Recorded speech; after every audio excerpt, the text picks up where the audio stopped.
Class 7 में आज हम लोग लाइट स्टार्ट कर रहे हैं। लाइट में सबसे बेसिक चीज़ क्या है? लाइट है क्या? तो देखिए, जितने भी ऑब्जेक्ट्स को हम लोग देख पा रहे हैं किसके कारण देखते हैं? लाइट के कारण। अगर इस रूम का सारा बल्ब अभी हम बंद कर दे तो क्या ऑब्जेक्ट दिखेगा? नहीं दिखेगा, डार्क हो जाएगा कंप्लीट। तो लाइट के कारण तो हम देखते हैं, लेकिन रीजन क्या है? किस रीजन से हमको वो ऑब्जेक्ट दिखता है? तो रिफ्लेक्शन के कारण। किसके कारण? रिफ्लेक्शन के कारण। अगर ऑब्जेक्ट लाइट को रिफ्लेक्ट नहीं करेगा तो चाहे कितना भी लाइट रहे वो ऑब्जेक्ट हमको नहीं दिखेगा। समझे? तो कोई भी चीज़ को हम अगर देखते हैं तो वो देखते हैं सिर्फ लाइट के ही कारण। समझ गए? तो लाइट क्या है? सोर्स ऑफ एनर्जी है। क्या है? It is a source of energy. Source of energy which gives which provides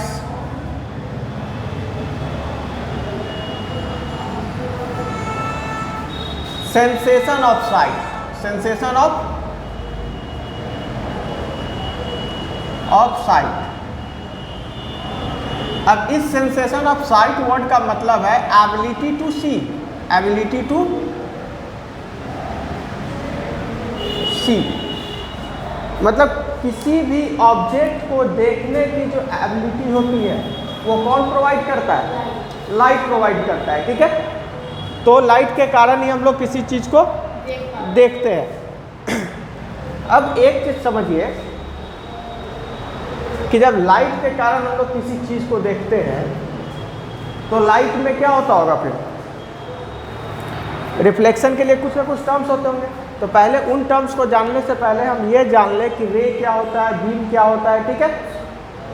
तो बीम क्या है? Beam of light, beam of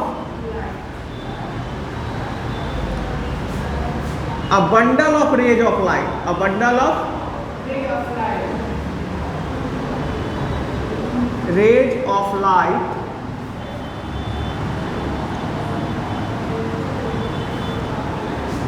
is called beam of light। जब बहुत सारे रे ऑफ लाइट एक साथ ट्रेवल कर रहे होते हैं तो उनको क्या कहते हैं? बीम ऑफ लाइट कहा जाता है। जैसे कहीं देखिएगा टीवी में या कहीं पार्टीज में गए होंगे तो बहुत सारे जो प्रोजेक्ट लैंप्स होते हैं उनको एक ही डायरेक्शन में फोकस कर दिया जाता है। ठीक है?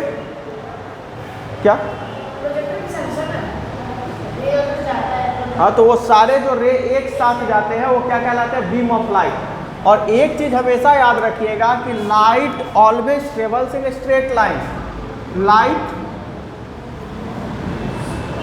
रे always travels in a straight line, always travels in a straight line। Light जो है हमेशा स्ट्रेट ट्रेवल करेगा, ये मूव टर्न नहीं करेगा, ये टर्न स्ट्रेट जाएगा। हमेशा ये क्या होगा? स्ट्रेट ट्रेवल करेगा। ठीक है?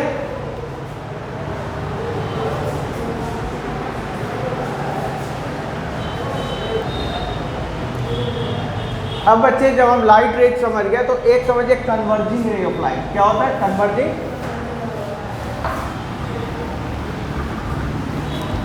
और उससे पहले थोड़ा सा हम समझ लेते हैं सोर्सेस ऑफ लाइट। क्या?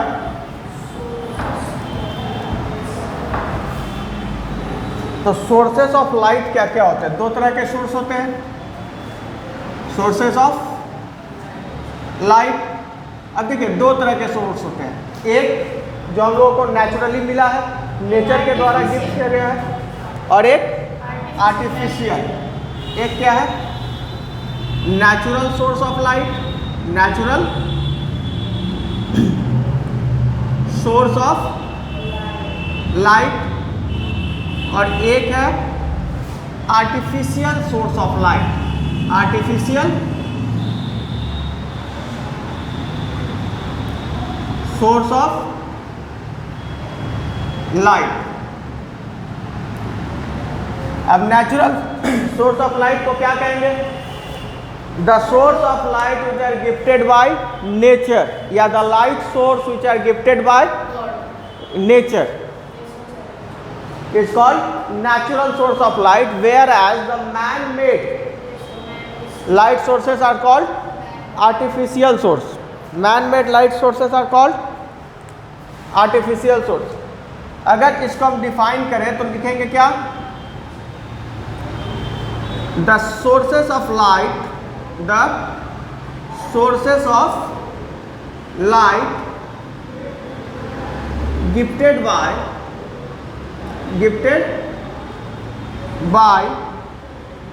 nature is called natural source of light. It's called natural source of light. तो जो लाइट सोर्स हमको कौन दिया है?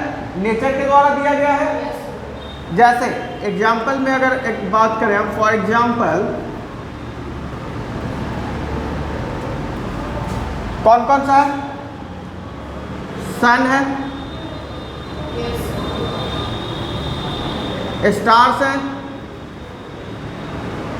ठीक है. और आर्टिफिशियल सोर्स क्या है? Man made source of light. Man made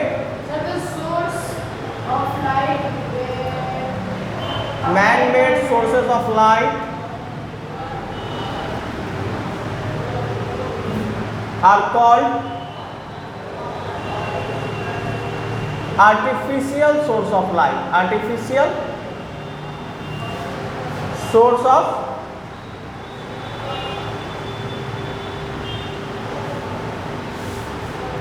light. For example,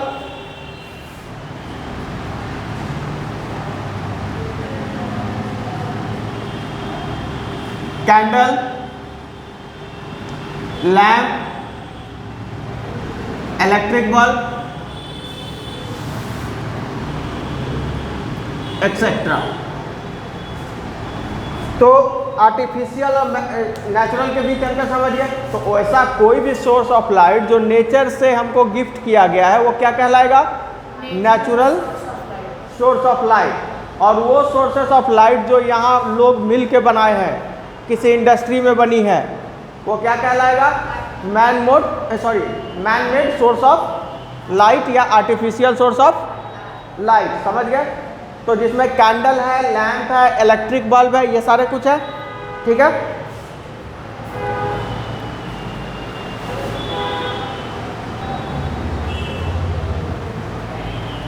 sources of light के बाद बच्चे हम लोग बात करेंगे लाइट ऑब्जेक्ट्स की. Objects of light. Objects of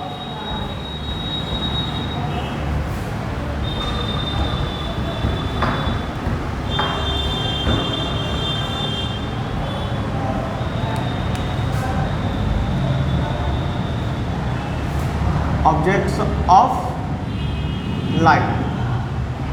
तो दो तरह के भी होते हैं. एक ल्यूमिनस, क्या? Luminous object. और दूसरा होता है नॉन ल्यूमिनस ऑब्जेक्ट.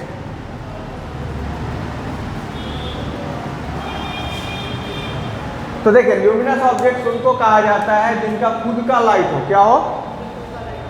वो खुद लाइट को एमिट करते हो. क्या करते हो? खुद एमिट करते हो, तो उनको क्या कहा जाएगा? Luminous object. जैसे ये ट्यूबलाइट है ना, इलेक्ट्रिक बल्ब है, कैंडल है, लैंप है, ठीक है. ये सब क्या होते हैं? ल्यूमिनस ऑब्जेक्ट में आते हैं. और नॉन ल्यूमिनस ऑब्जेक्ट क्या है कि इनका खुद का लाइट नहीं होता है, लेकिन ये अदर सोर्स से जो लाइट आ रहा है उसको क्या करते हैं? रिफ्लेक्ट करते हैं. अदर सोर्स से जो लाइट आ रहा है उसको क्या करते हैं? रिफ्लेक्ट करते हैं. समझे? तो उनको क्या कहते हैं? नॉन ल्यूमिनस ऑब्जेक्ट कहते हैं, ठीक है. जैसे हमारे आसपास में बहुत सारे एग्जांपल है. बेंच है, डेस्क है, टेबल है, ठीक है, चेयर है, ट्री है. तो ल्यूमिनस ऑब्जेक्ट किसको कहेंगे? The objects which emits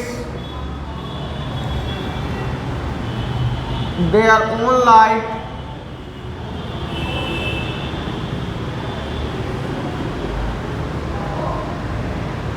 are called luminous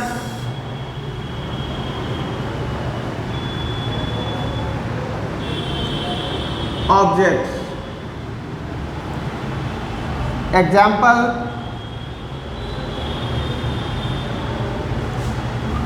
सन है, इलेक्ट्रिक बल्ब है, कैंडल है, ठीक है। नॉन ल्यूमिनस ऑब्जेक्ट क्या होते हैं? The objects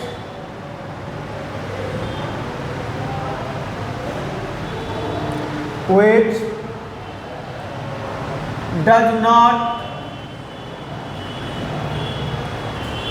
emit their own light,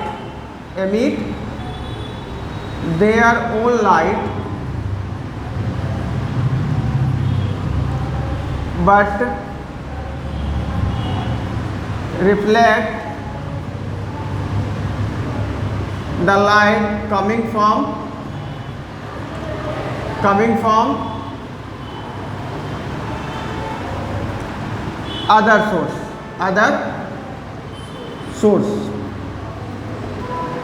जैसे एग्जाम्पल में अगर बात करें तो टेबल, चेयर, मून एक्सेट्रा। तो एक चीज समझिए कि ल्यूमिनस क्या है, उसके पास खुद का लाइट है, वो खुद लाइट को एमिट कर देगा, ठीक है, तो वो दिखेगा। जब उससे खुद लाइट एमिट होगा तो उससे तो रिफ्लेक्ट होगा ही, वो दिखेगा। लेकिन ये नॉन ल्यूमिनस लाइट, अगर मान लीजिए ये स्टूल है यहाँ पे, है ना, तो इसका खुद का लाइट है। अगर हम रूम का सारा लाइट बंद कर दे तो क्या ये स्टूल हमको दिखेगा? नहीं दिखेगा, क्योंकि इसका खुद का लाइट तो नहीं है। लेकिन जैसे ही हम दूसरे सोर्स को ऑन करते हैं, लाइट सोर्स को, क्या होता है? स्टूल दिखना शुरू हो जाता है।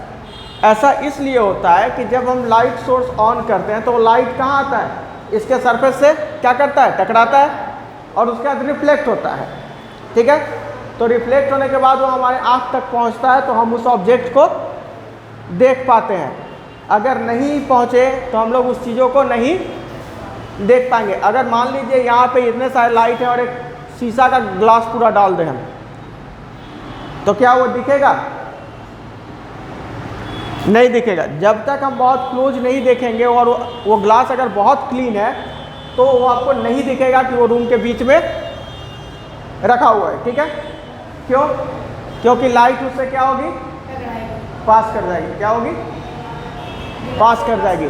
अब उसके हिसाब से हम लोग पढ़ेंगे 3 तरह के ऑब्जेक्ट्स।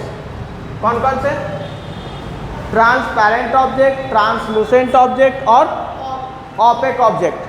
ट्रांसपेरेंट किसको कहते हैं? The object which allow light to pass through them। वो ऐसा ऑब्जेक्ट जो लाइट को कहे कि हाँ आओ मेरे अंदर से पास कर जाओ, वो क्या कहलाएगा? ट्रांसपेरेंट ऑब्जेक्ट कहलाएगा। क्या कहलाएगा? ट्रांसलूसेंट कौन होगा?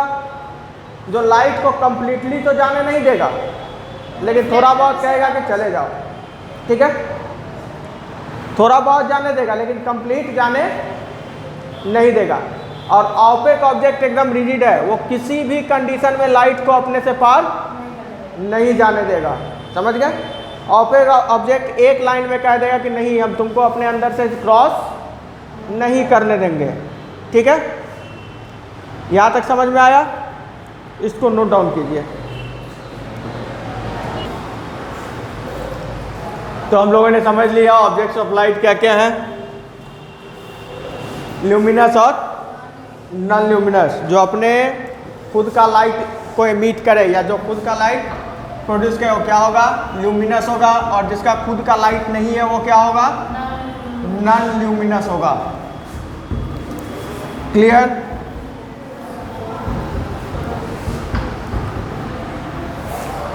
नाउ अब हमने आपको अभी डिस्कस किया था कि कितने तरह का ऑब्जेक्ट है, ट्रांसपेरेंट।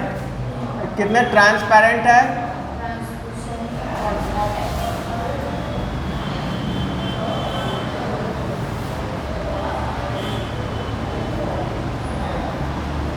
ट्रांसलूसेंट और ऑपेक। और हमने बताया कि ये जो है ये क्या कहता है लाइट को कि ठीक ठाक है, चलो जाओ तुम मेरे अंदर से उस पर, ठीक है। लेकिन जब ट्रांसलूसेंट पे बहुत सारे लाइट रेज आते हैं, ठीक है, बहुत सारा लोग आता है यहाँ, तो ये कहता है कि नहीं कुछ जाओ, लेकिन सबको जाने नहीं देंगे, ठीक है। और ऑपेक में क्या होता है, चाहे कितना भी लाइट रेज आ जाए, ये कंप्लीट रिजिड है कि हम तुमको पार नहीं जाने देंगे। तो ट्रांसपेरेंट ऑब्जेक्ट क्या हो गया, जो लाइट को अलाउ करे अपने अंदर से पास करने में, ठीक है। तो इसको हम क्या कह सकते हैं कि the objects which allow light to pass through them are called transparent object।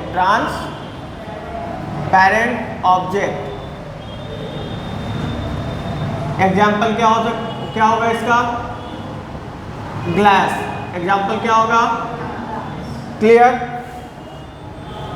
अब बात करते हैं ट्रांसलूसेंट की। तो ट्रांसलूसेंट को हम समझ चुके हैं कि वो थोड़े बहुत को जाने देगा लेकिन सबको नहीं जाने देगा। तो the object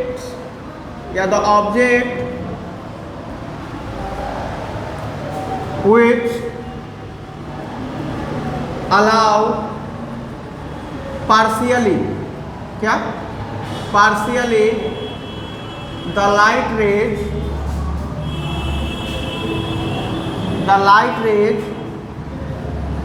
to pass through them।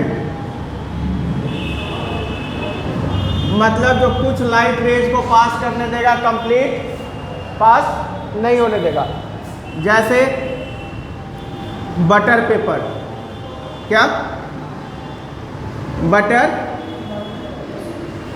Paper, या आप किसी भी पेपर पे ऑयल को थोड़ा रब कर दें, ठीक है, ऑयल थोड़ा लगा के और उसमें फिर लाइट सोर्स पे रखे, तो देखिएगा कंप्लीट रूम को तो हल्का सा लाइट दूसरी तरफ आएगा, कंप्लीट लाइट नहीं आएगा। समझ गए। तो ट्रांसपेरेंट और ट्रांसलूसेंट में बीच का डिफरेंस समझे, एक कंप्लीट पास करने देगा, दूसरा थोड़े से लाइट रेज को पास करने देगा, पार्शियली पास करने देगा लेकिन कंप्लीटली पास नहीं करने देगा। समझ गए।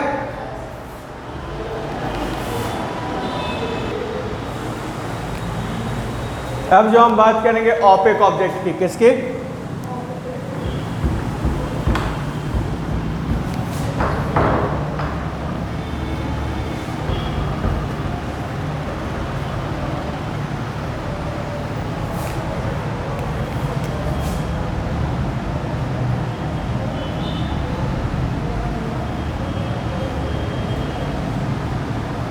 तो अभी हम क्या कहते हैं, ये कंप्लीट रिजिड है, ये अपने अंदर से लाइट रेज को पास नहीं करने देगा। तो those objects which does not allow light rays to pass through them are called opaque objects. उनको क्या कहा जाता है,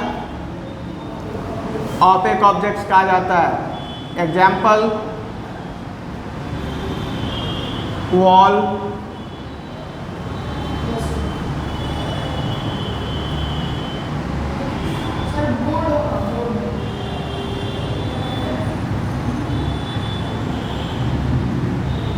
ब्लैक सीट, एक्सेट्रा। क्लियर? तो ये क्या करेंगे, अपने अंदर से लाइट रेज को पास नहीं होने देंगे किसी भी कंडीशंस में। तो ये किस कैटेगरी के ऑब्जेक्ट्स के अंदर आएंगे? ऑपेक ऑब्जेक्ट्स के अंदर आएंगे। इसका नेक्स्ट पार्ट हम लोग अब अगले क्लास में डिस्कस करेंगे। क्लियर?